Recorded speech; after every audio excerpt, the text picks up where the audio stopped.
I'm going to be determining which of these three characters is the better villain. This is strictly my opinion, and nothing I'm about to say is factual. Spoiler warning if you haven't seen the show yet. Okay, let's start with Heather.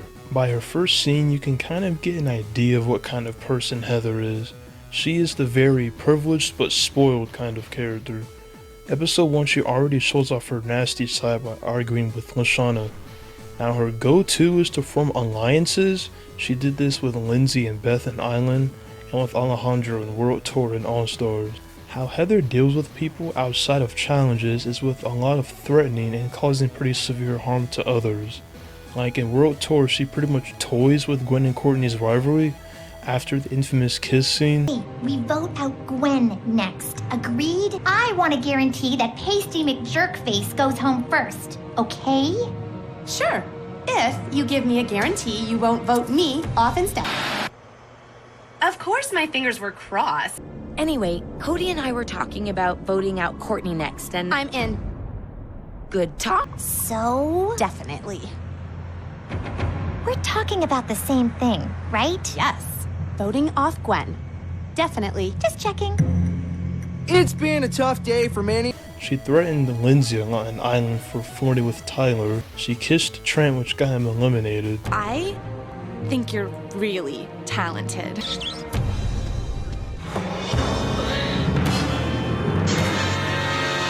Sorry, dude. You're out. You don't even care, do you? Hey, just playing the game. Oh, and look, an invincibility pass. Yeah, I don't know why that worked out for her. I can't put this off for any longer. Season 1 Heather, not a good character. In fact, I hate her that season. Hot take, I know. Let me explain. Now, one thing you should know about me is that I strongly despise plot armor. When characters avoid or come out on top of a situation solely because of plot armor, I see that as bad writing. In Heather's case, it happens way too often in the first season. She does get better in later seasons, like how Heather tries to form an alliance again but none of the characters fall for it. Another is how the show fooled me into thinking she was going to befriend Lashana after sticking up for her, only to insult her hair seconds later. I thought it was funny. Heather was nerfed in All-Stars for the sake of this idiot, so she didn't do too much that season. Her best performance to me was in World Tour. Her and Alejandro's rivalry was pretty good, and the payoff in the finale was great for her redemption arc. Speaking of Alejandro, let's talk about him. For starters, this guy was just built different from the start. He's an honor roll student with a diplomat for a dad and an amazing ability to charm the pants off most species. Alejandro! Him being unknown to the rest of the Gen 1 cast already gave him an advantage. With his max charisma, he was able to not just charm some of the female characters, but get them eliminated too. I can't freeze. My Latin blood won't allow it. And if you get sick and your team votes you off, I won't get to know you better, which would make me very, very sad. Oh, crap! Oh, would you look at the time? You can put me down now. I mean, if you wanted or not. Your choice, because this is nice. Lashana Hana no Yoni Kirei. How's that? I said you are as beautiful as a flower. You! No! The guys weren't safe either. He eliminated Harold, Bridget, Lashana, Tyler, and Cody, the work of a menace. He always had his guard up, very good at challenges, and very perceptive of other people. Luckily, he happens to be part of the best team in the whole show. For the first 10 episodes, he didn't lose a single teammate thanks to his leadership skills. Alejandro definitely left his mark on the show solo and World Tour. I'm sure in All-Stars he keeps that same energy. Not even Alejandro was safe. It was nice to see him return in All-Stars, but the writers nerfing him so significantly is just insane. When he got out of the robot suit, it started a side plot of him faking being unable to walk, which led literally nowhere. Not sure what that was about. Later, Alejandro agreed to be in an alliance with Mao for some reason, When I first saw that, I imagined the two strongest working together would raise the stakes to a max. There are no stakes in All Stars, because Alejandro was done so dirty, nerfed so badly, that he poses no actual threat to Mao. See how bad pawn armor can be? But after all that bad stuff, Alejandro and Heather are finally dating now. We don't want the money. The money was getting in the way of our happiness. Once we were eliminated, we could finally be together. And together, we are happy. That's what I was gonna say. I knew you were going to say that. Writers gave him a happy ending this time. And now, last but not least, we have Scott.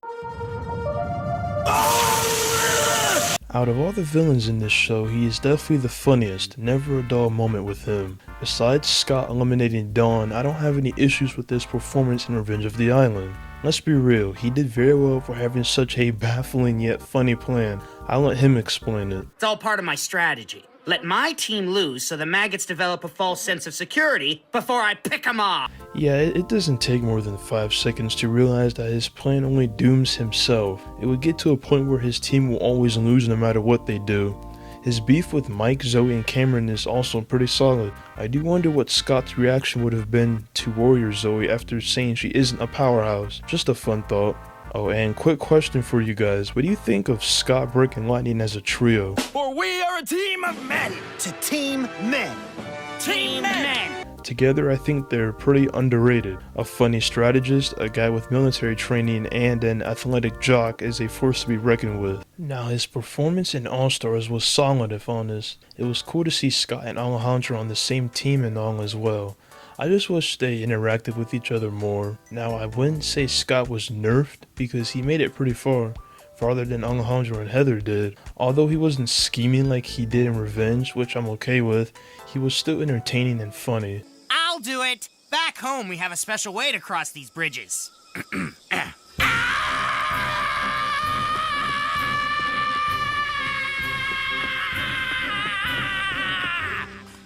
Like I said, nothing to it. The big plot point with him this season is his brief relationship with Courtney. I mean, it's fine, I guess. In the back of my mind, I knew it wasn't gonna work because of how insufferable Courtney is. Oh, you haven't seen Courtney's chart. Huh? What chart? This one. Great plan, by the way. Not how I want it to go down, but still. You gave me a tail? Wow! Wait! Oh, please. Even you can't talk your way out of this one.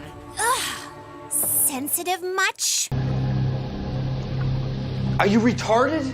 There's no redemption for her after this, but it's a good distraction from Mao's shenanigans. And you know the drill by now. Scott gets eliminated by Mao, yada yada. I'm glad he's dead.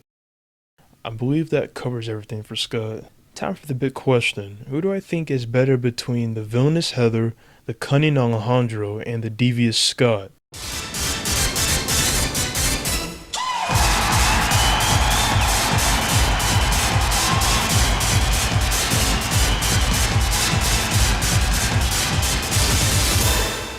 Yes, Alejandro takes the win.